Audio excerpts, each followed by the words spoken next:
Eu gostaria de deixar uma palavra para a sua meditação, uma palavra que está no Salmo 78, em que eu tive o privilégio de estar ministrando essa palavra na nossa igreja. E está lá no versículo 1 até o verso 8, diz assim: Escutai, povo meu, a minha lei, prestai ouvidos às palavras da minha boca, abrirei os lábios em parábolas e publicarei enigmas dos tempos antigos.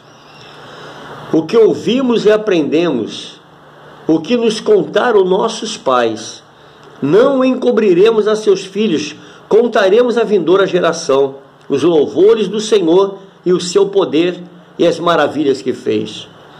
Ele estabeleceu um testemunho em Jacó, instituiu uma aliança em Israel e ordenou a nossos pais que os transmitissem a seus filhos, a fim de que a nova geração os conhecesse.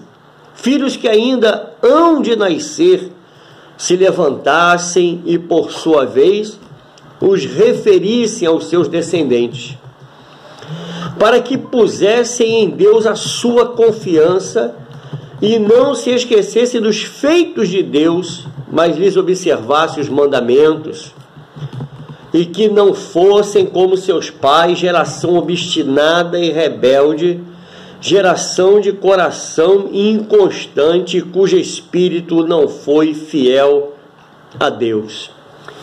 Eu, pensando nessa palavra, me levou a olhar para a fidelidade de Deus, o quanto nosso Deus é fiel e o quanto nós temos sido infiéis para com Deus.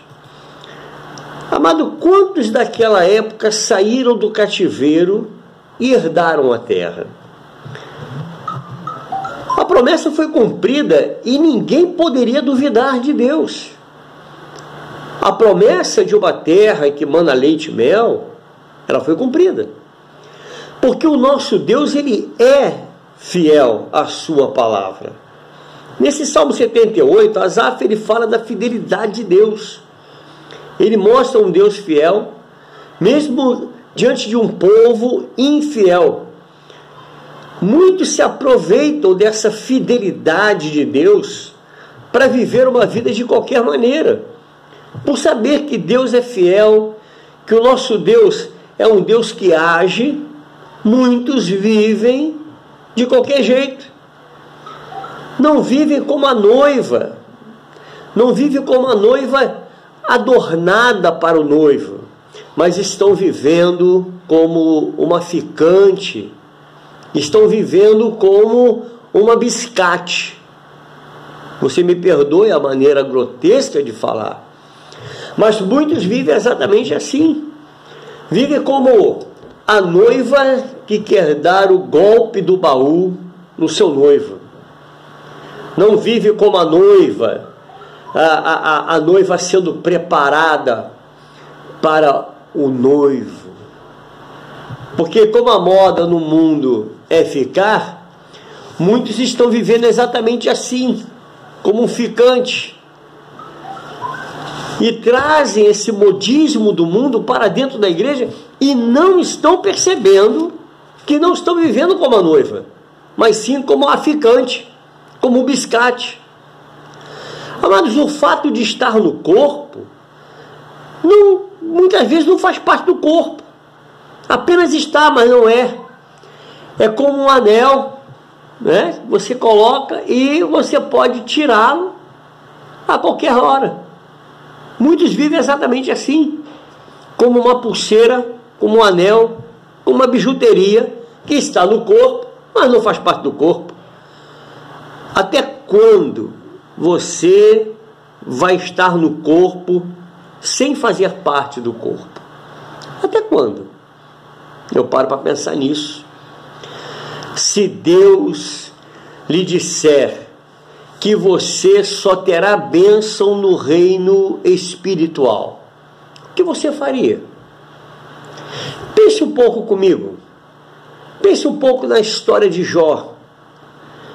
Porque, amados, ninguém quer viver a experiência de Jó.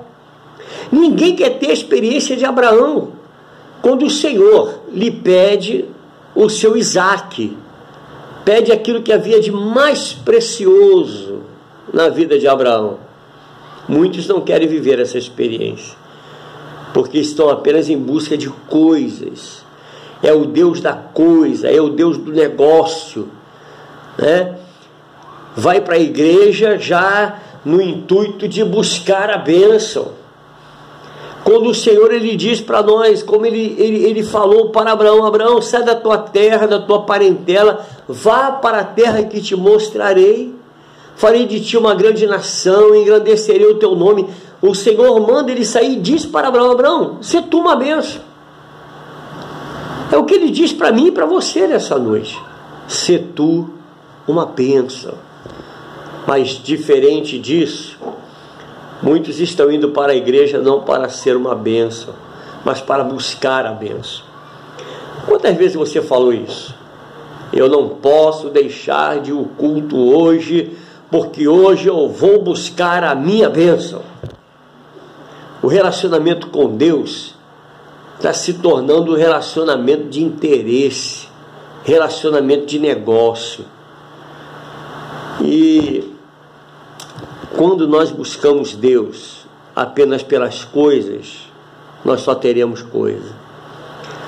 Mas se você buscar Deus sem interesse nas coisas, certamente você terá Deus e também as coisas. Porque a palavra do Senhor diz em Mateus 6,33: buscai, pois, em primeiro lugar o seu reino e a sua justiça, e as coisas serão acrescentadas. Ou seja, as demais coisas, busque o Senhor em primeiro lugar, e certamente Ele lhe acrescentará coisas. Mas pastor, e se Ele não me der as coisas que eu tanto almejo? Certamente Ele lhe dará aquilo que você precisa. É porque nós estamos sempre usando Deus, queremos usar Deus para as coisas, usar Deus no nosso relacionamento, né? A gente quer que Deus faça do nosso jeito, quando deve ser do jeito de Deus. Nós precisamos entender isso. Não é do meu jeito, não é do seu jeito, meu irmão, é do jeito de Deus. Quando o Senhor Jesus olha para aquele cego, ele cospe no chão e faz um lodo, uma lama, e põe no olho do cego e manda o cego lavar o olho, e o cego agora passa a enxergar. Amado, talvez qualquer um de nós diria: Senhor, isso vai dar uma infecção. Mas querido, é do jeito de Deus. Se é para botar o lodo no olho, coloque o lodo de Deus no olho. Faça o que Deus manda. Faça exatamente do jeito dele. Se enquadre na forma de Deus. E certamente Ele vai lhe abençoar. Vai lhe abençoar muito mais do que você... Vai lhe dar muito mais do que você precisa, muito mais do que você almeja. Entregue a tua vida ao Senhor. Entregue seu caminho a Ele. É como diz a palavra do Senhor: entregue o teu caminho ao Senhor, confia nele, e o mais, pastor, Ele fará. Deus te abençoe rica e abundantemente, em nome de Jesus.